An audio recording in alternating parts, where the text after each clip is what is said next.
Well, of course, there's been lots of turmoil at local government level. This week, we've seen Tshwane finally get a new mayor.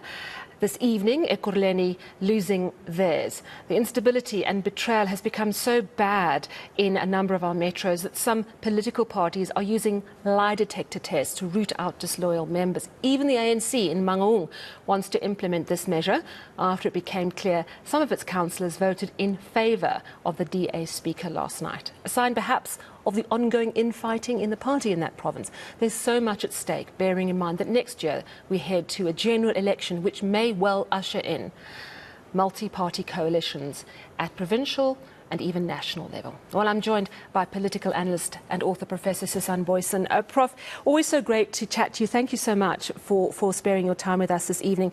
I mean, it's hard to keep up with the crazy that is metro politics at the moment. If we take a step back, and look at the picture that is emerging from all the shenanigans, what are you seeing developing?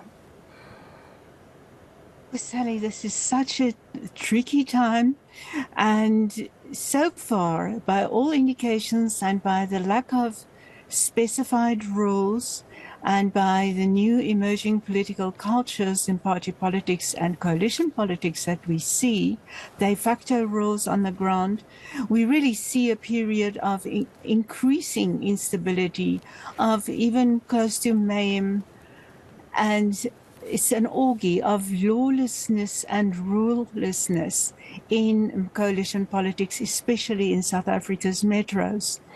And so we really see a situation that is in desperate need of regulation. At times, I think, because it's such a new political game, coalition politics, so far largely local government level, although provinces, no foreign phenomena at provincial level in South Africa, possibly national it's a big chance next year.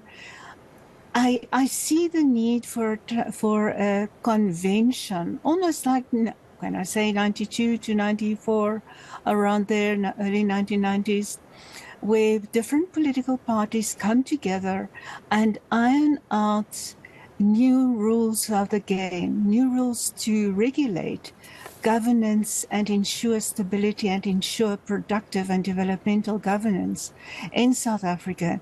Because one political party, ANC as a national governing party, is no longer in a position to be able to do that. It lacks that total acceptance of its legitimacy. It lacks the sense of trustworthiness. So the ANC as national government at this stage on its own can no longer do that.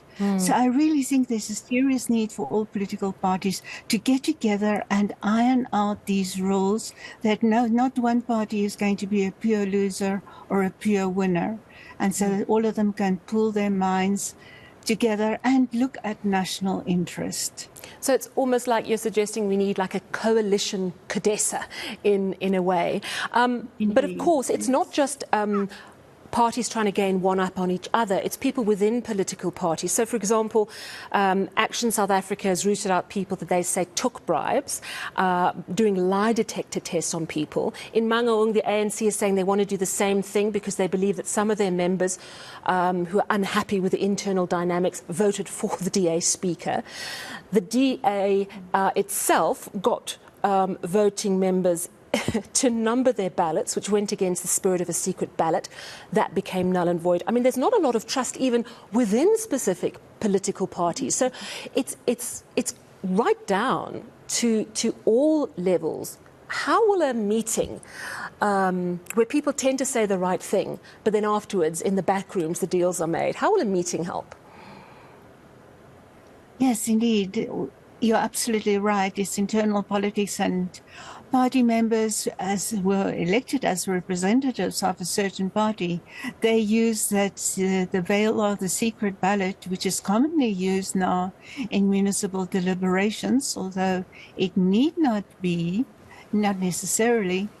They use that to have revenge on their own party political leaders. So it's really the coalition votes have really, and especially motion of no confidence votes, have become a baton with which to hit back at own party leaders. And that should also probably be subject to rule determination, whether that is in a big forum or just through other measures of enforcement, because I would argue that is really counter-democratic. Representatives, councillors are in councils representing their political parties by virtue of the vote that the electorate has given them in those local government elections. And so there should really be an obligation to toe the party line, and voters can come back and take revenge on their political parties for not having done the right thing as they had foreseen and hoped that they had given them a mandate to do. But as long as councillors are elected as members of a particular political party, I really think it's simple party rules. They should be obligated to vote in line with what that party determines. I want to speak a little bit about the DA. They're heading into their elective conference, and we are seeing Mpho Phalatse, the former mayor of Johannesburg, up against John Steenhuisen, who's the incumbent. You know, this should be a time for the DA, the second biggest party in the country, to absolutely capitalise. Do you think it's going in the right direction to capitalise on the ANC's weakness at this time? No, I often think it is not, because it really has its campaign themes cut out for them. It's so perfect. There are so many issues on which they can and do mobilize. But even the mobilization that they have often seems to fall flat, that it's not falling into the receptive fields that could have been there had it been a party with unquestioned legitimacy, unquestioned appeal to all population groups, unquestioned appeal to developmental restitute of politics. Because of all these factors it's falling short on all these fronts on which it's falling short, they really do not make full use of those opportunities. And it's one thought that I had when I read Thabo Mbeki's letter to the ANC, that he's actually doing the DA's campaign for them in very wonderful ways. I mean, I was reading that letter earlier, and it's interesting that you bring it up. I mean, basically what he's saying to the ANC is, I don't like the way you've handled the Phala report in Parliament by voting to basically knock it down and not take it further. Of course, ANC, most of the members, towing the party line and voting against that report, even though that report said there could be a prima facie case here. There is a prima facie case. It should be explored against the president and what happened on his farm in 2020, on his Phala farm, and also saying that there's, comparing Phala with what happened with President Zuma, with Nkandla, saying there's a suspicion of corruption. It needs to be ventilated properly. So, as you say, very much speaking out against the way the ANC is taking this issue forward.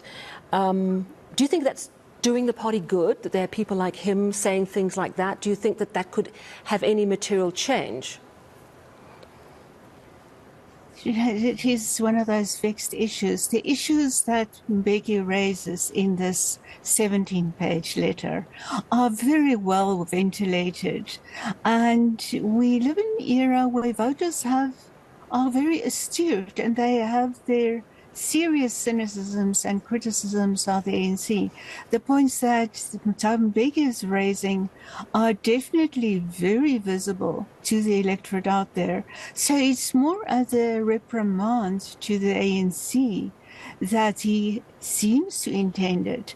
But because he brings out the reminders that these issues are so well known within the ANC, and the ANC is not acting appropriately, because he does that, I think really he plays in opposition parties' hands. Although he seems to want to address it to the ANC, it's a letter addressed not just to Paul Mashatile, but to the members, except Ramaphosa, of the ANC's top 7. So he tries to play it in that direction, probably sowing much more discord internally against Ramaphosa for reasons that only he would really know.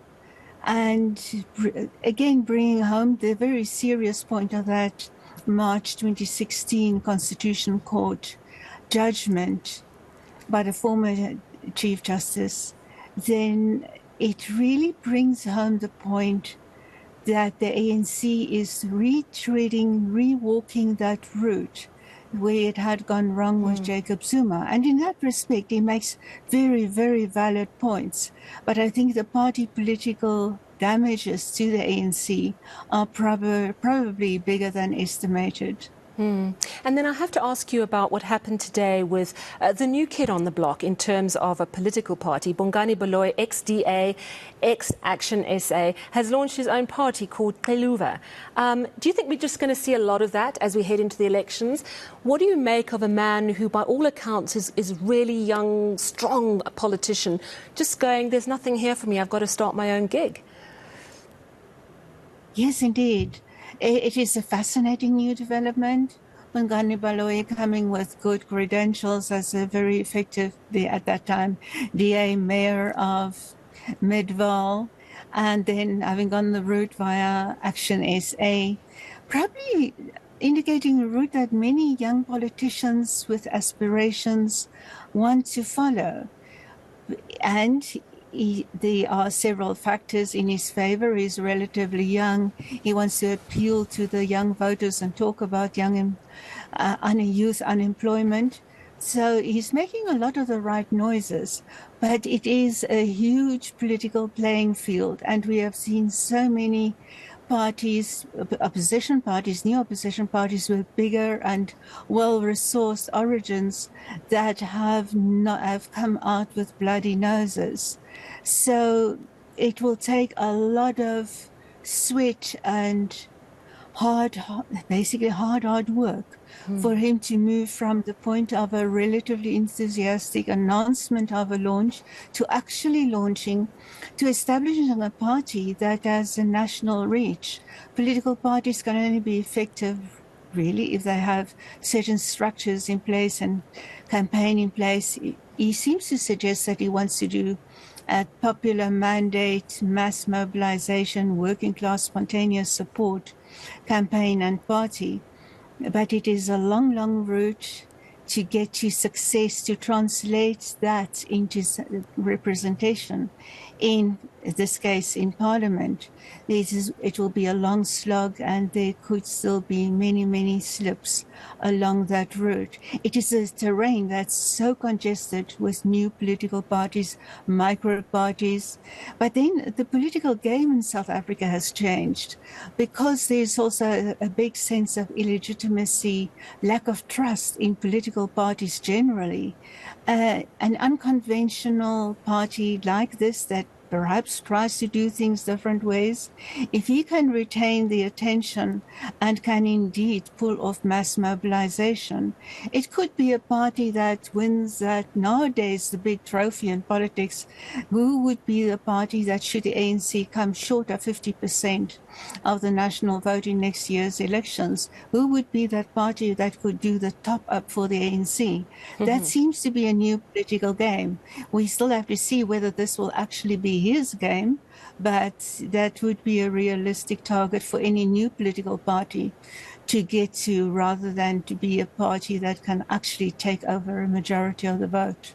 Yeah, it's such an important point you make. I mean, COPE, although it has lost so much support, has still been so instrumental in what we've seen in the metros in the recent months. A small party can have a big clout indeed. Thank you so much, Professor Susan Booysen. Of course, she's a political analyst and author.